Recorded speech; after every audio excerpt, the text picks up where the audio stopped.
يا أيها الذين آمنوا اتقوا الله দুনিয়ার সমস্ত মুমিনদেরকে ডাক দিচ্ছে দুনিয়ার মুমিন যারা ঈমান এনেছো আমানু তাকুল্লাহ ঈমান আনার পরে আল্লাহকে ভয় করেছো ইত্তাকুল্লাহ আল্লাহকে যারা ভয় করে অকুনু মা'আস সাদিকিন আল্লাহকে ভয় করার পরে যারা সত্যবাদীদের সাথে চলাফেরা করে আল্লাহ রাব্বুল আলামিন তাদের জন্য পরকালে নাজাতের ফয়সালা করে দিবে।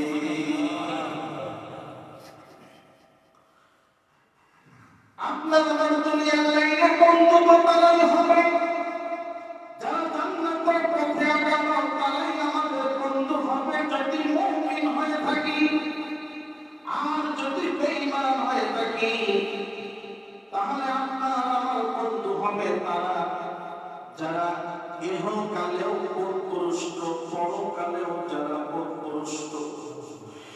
আমি গত জুমায় বলেছি দল হলো দুইটা উলাইকা হিজবুল্লাহ উলাইকা হিজবুশ শাইতান।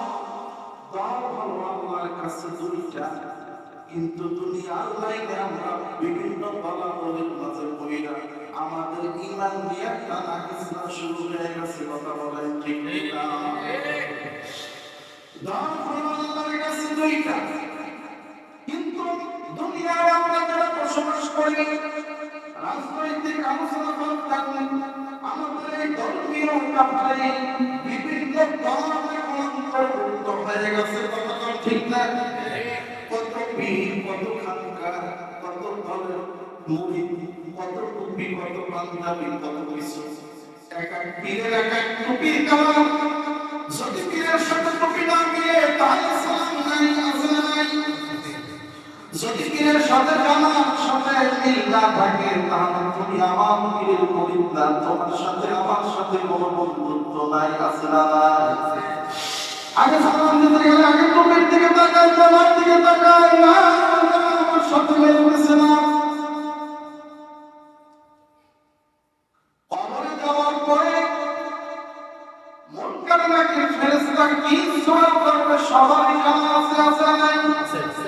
ওইখানে যাওয়ার পরে কিন্তু বলবে না তুমি কোন পীরের মুরিদ ছিলা কোন রাজনৈতিক নেতার দলের লোক ছিলা। জিজ্ঞাসা না জিজ্ঞাসা না জিজ্ঞাসা না।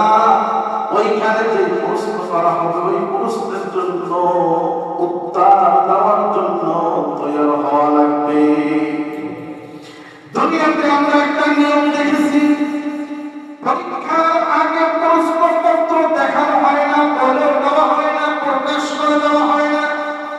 কিন্তু আল্লাহ রাব্বুল আলামিন আমাদেরকে কবরে যাওয়ার পরে যে প্রশ্ন করবে ওই প্রশ্নের উত্তর আগে ফাঁস করে দিয়েছে।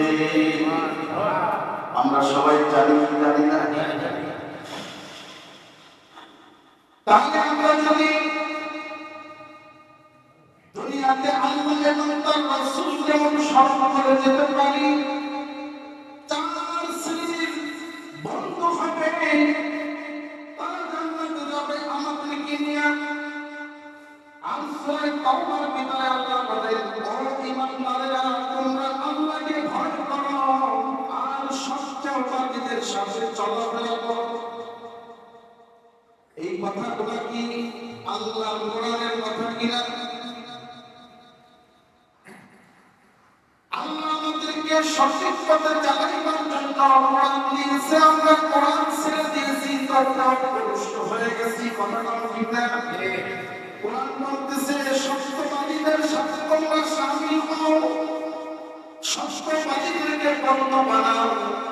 আর আমরা কোরআনের কথা বাদ দিয়া আমরা এখন দুষ্ট বেনমাজি ক্ষমতাসীন তাদের সংঘবদ্ধ হইয়া তাদের পথ অনুসরণ করে সেও জাহান্নামের দিকে হাঁটতেছে, তুমিও সাথে জাহান্নামের দিকে যাইতেছো। গাঁজাখোরের সাথে চলাফেরা করলে একদিন ভালো ছেলেটাও গাঁজাখোর হয়ে যায়। কথা ঠিক না? জুয়াখোরের সাথে হাঁটতে হাঁটতে বন্ধু জুয়াখোর হয়ে যায়। কতক্ষণ ঠিক না? ভালো মানুষের সাথে চলাফেরা করলে ওই ব্যক্তিটা খারাপ হইলেও একদিন না একদিন ওই লোকটাও বন্ধু ভালো হইলে ওই বন্ধুর দেখা দেখি উনিও ভালো হয়ে যায়। কতক্ষণ ঠিক না? এজন্য আল্লাহ আমাদেরকে সতর্ক করে দিচ্ছে, ও আমার বান্দারা, তোমরা দুনিয়াতে সত্যবাদী যারা, মুত্তাকি যারা, সালেহ যারা, তাদের সাথে চলাফেরা করো। কারণ সৎ সঙ্গে সর্বনাশ, অসৎ সঙ্গে সর্বনাশ। ভাইরা আমার, যদি তাকওয়া দিলের ভিতরে থাকে, ওই ব্যক্তি কোনদিন গুনাহের দিকে যাইতে পারে না। ওই ব্যক্তি কোনদিন আল্লাহর বিধানকে অস্বীকার করতে পারে না। ওই ব্যক্তি কোনদিন বেঈমান হয়ে যায় না। যার ভিতরে তাকওয়া আছে, যার ভিতরে তাকওয়া আছে, ওই ব্যক্তি কোনদিন পথভ্রষ্ট হয় না। তাকওয়া কি? আল্লাহ বারবার কোরআন শরীফের ভিতরে জানায় দেয়, ইত্তাকুল্লাহ, ও দুনিয়ার মানুষ, আমি আল্লাহকে ভয় করার মতো করো। আল্লাহর ভয় যদি কারোর ভিতরে থাকে, গুনাহ করতেছি কেউ দেখে নাই, কেউ দেখে নাই, যদি তাদের ভিতরে তাকওয়া থাকে, ভয় থাকে, কেউ দেখে নাই, দেখছে আল্লাহ। আল্লাহ সূরা নাসিয়াতের ভিতরে জানায় দেয়, ওয়া আম্মা মান খাফা মাকামা রাব্বিহি ওয়া নাহান নাফসা আনিল হাওয়া। ও দুনিয়ার মানুষ, তোমরা যদি নিজেদেরকে গুনাহের দিক থেকে ফিরাইয়া নিয়ে আসতে পারো, আর যদি না ফিরে আসো, আমি আল্লাহর ধরা এমন ধরা, দুনিয়ায় বলল সরস্বতী আল্লাহ রহমান, আমি আল্লাহ রহিম। কিন্তু বান্দা শুনে রাখো, আমার 99টা সিফাতে গুণের নামের ভিতরে একটা আছে কাহ্হার। সারা জীবন শুনেছো আমি রহমান, আমি রহিম, আমি গফফার, আমি সত্তার। ও বান্দা, এতগুলা রহমত নামের ভিতরে কিন্তু একটা নাম আমার আছে, ওই নামটা হলো গফফার। আল্লাহ রাব্বুল আলামিন জানায় দেয়, লিমানিল মুলকুল ইয়াউম লিল্লাহিল ওয়াহিদিল কাহ্হার। বান্দা, দুনিয়াতে শুনেছো আমি আল্লাহ রহমান, কিন্তু আমি যেদিন আমার বিচারকে চালাবো, কিয়ামতের ময়দান যেদিন কায়েম হয়ে যাবে, যেদিন আমি বিচারক হব, ওই দিন কিন্তু আমি আল্লাহ রহমান থাকবো না, আমি আল্লাহ রহিম থাকবো না, আমি আল্লাহ গফফার থাকবো না। ওই দিন কিন্তু আমার একটা সূরত হবে, ওই সূরতটা কিন্তু হবে ভয়ঙ্কর।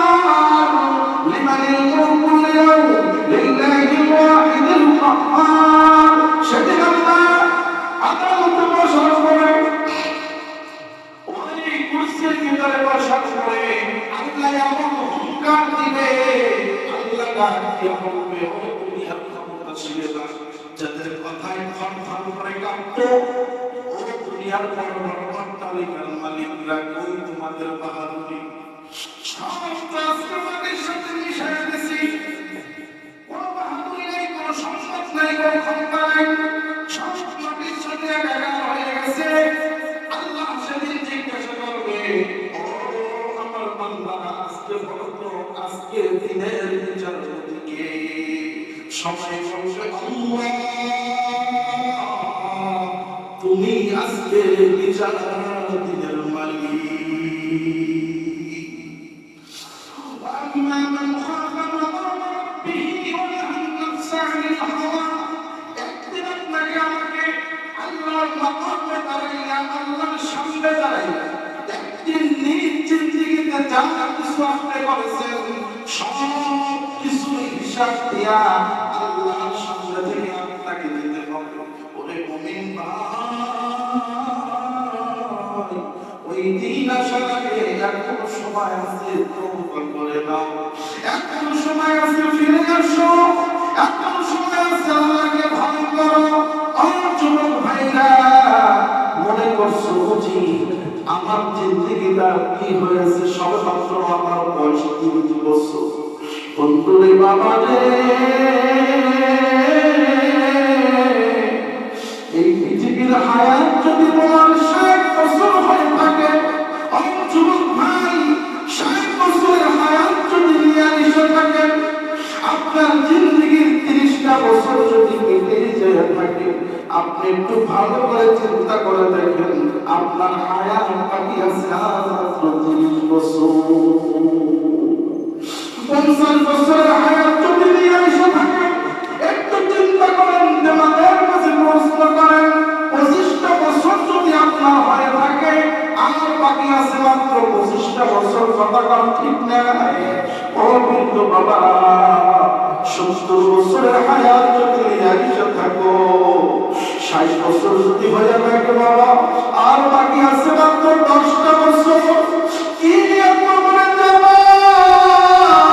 কি জবাব দিবা আমার কাছে? দিলটাকে বুঝাও।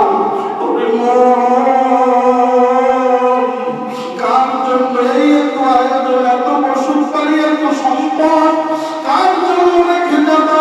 আজকে এখন যদি তুমি আর আমি মারা যাই, আমার কথা আমি বলি, এখন যদি আমি মারা যাই, সন্ধ্যার আগে আসরের নামাজের শেষে আমার জানাজা দিয়ে আমাকে কবরে শুয়ে দিবে।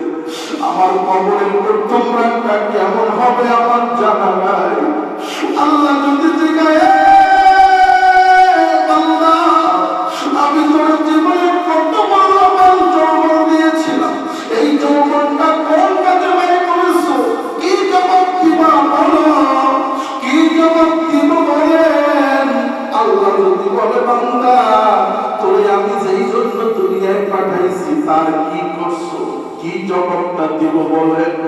আল্লাহ তো বারবার কোরআন শরীফের ভিতরে জানেন, ইকরা কিতাবাকা কাফা বিনাফসিকা ইয়াউমা আলাইকা হাসিবা। আল্লাহ কিয়ামতের ময়দানে এমন একটা আমলনামা ধরাইয়া দিবে, বান্দা যখন পড়া শুরু করবে, আল্লাহ বলবে, বান্দা পড়।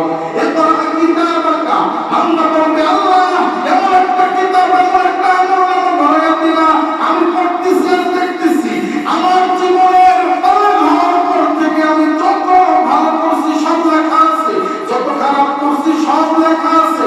আল্লাহ বিন্দু পরিমাণ কোনো কিছু মিথ্যা নাই। আল্লাহ বলবে, বান্দা রে, এবার তুমি বিচার করো, তুমি কি জান্নাতে যাবা না জাহান্নামে যাবা? এবার বান্দা বলবে, আল্লাহ আমার নেকের চাইতে গুনার পাল্লা বড় ভারী হয়ে গেছে রে মাওলা। আমি সব কইরা দেখলাম আমার জাহান্নাম সওয়াল পায়। ওই বান্দাগুলো তখন একত্রিত হইয়া সমস্ত নবীদের কাছে দৌড়াবে, আদম থেকে ঈসা নবী পর্যন্ত সবাই বলতে থাকবে, না না না না, সকাল দূর হয়ে যাও, দূর হয়ে যাও। শেষ পর্যায়ে নবী মুহাম্মদুর রাসূলুল্লাহর কাছে যাইয়া বলবে, ও দয়ার নবী, আপনি আমাদেরকে সুপারিশ করবেন। আল্লাহ নবী মাকামে মাহমুদে সিজদায় পড়ে কাঁদবে। আল্লাহ বলবে, বন্ধু মাথা উঠান। 63 বছর জিন্দেগি বড় কেঁদেছেন, রাসূলের রওজার ভিতরে বসে আপনি কেঁদেছেন। আজকে আপনার খুশির দিন, আজকে হবেন আপনি নিন্দা। আজকে আপনি কাঁদবেন না, কাঁদবেন না। আজকে আপনার উম্মতদেরকে আপনি জান্নাতে নিয়ে যান। ومن يطع الله والرسول, আল্লাহ বলে, যারা আমাকে অনুসরণ করবে, আমার গোলামি করবে, আর আমার বন্ধুর গোলামি করবে, তাদের বন্ধু হবে 4 জন। যারা আল্লাহ এবং রাসূলের আনুগত্য করবে, আল্লাহ নবীকে আমাদের ময়দানে তাদেরকে অনুসরণ কইরা খুঁজা খুঁজা তাদেরকে জান্নাতে নিয়ে যাবে। ওরে বাড়ির মুসলমান, এখনো সময় আছে, হায়াত আছে, চক্ষুটা বন্ধ হয়ে গেলে আর পাবা না। সময় থাকিতে করো উন্নতি কামনা, সময় ফুরিয়ে গেলে বাজার আর পাওয়া যাবে না। এই জন্য আমি আপনাদেরকে অনুনয় বিনয় করে বলি বাবা, যতদিন আল্লাহ দুনিয়ায় বসায় রাখে আল্লাহর হুকুম মানব রাজি আছি, আল্লাহর হুকুম অবাধ্য হব না। আল্লাহ তুমি কবুল করে বলেন আমিন। আল্লাহর ওলিদের সোহবতে থাকবো, আল্লাহর ওলিদেরকে মহব্বত করবো, তাহলে নিজেও একদিন আল্লাহর ওলিদের মতন হয়ে যাইতেও পারি। কথা বলতে ঠিক না? আতরের দোকানে যদি বারবার পাই, একটু না একটু আতরের ঘেরান দোকান থেকে আসে, ঠিক না? বাথরুমে যদি যাই অনেকক্ষণ পয়সা থাকে, বাথরুমের ঘেরান আসাই যাই স্বাভাবিক। কথা বলতে ঠিক না? আল্লাহর ওলিদের সোহবতে থাকলে, আল্লাহর ওলি না হইতে পারলো, আল্লাহর ওলির সোহবতে কিন্তু আমি খারাপটা ভালো হয়ে যাইতেও পারি। কথা বলতে ঠিক না? এই জন্য আল্লাহর ওলিদেরকে মহব্বত করবেন, ওলামায়ে কেরামদেরকে মহব্বত করবেন, মুত্তাকিন সালিহিন বান্দাদের সাথে চলাফেরা করবেন, পারবেন ইনশাআল্লাহ। আল্লাহ আপনি আমাদের সবাইকে কবুল করে নেন, বলেন আমিন।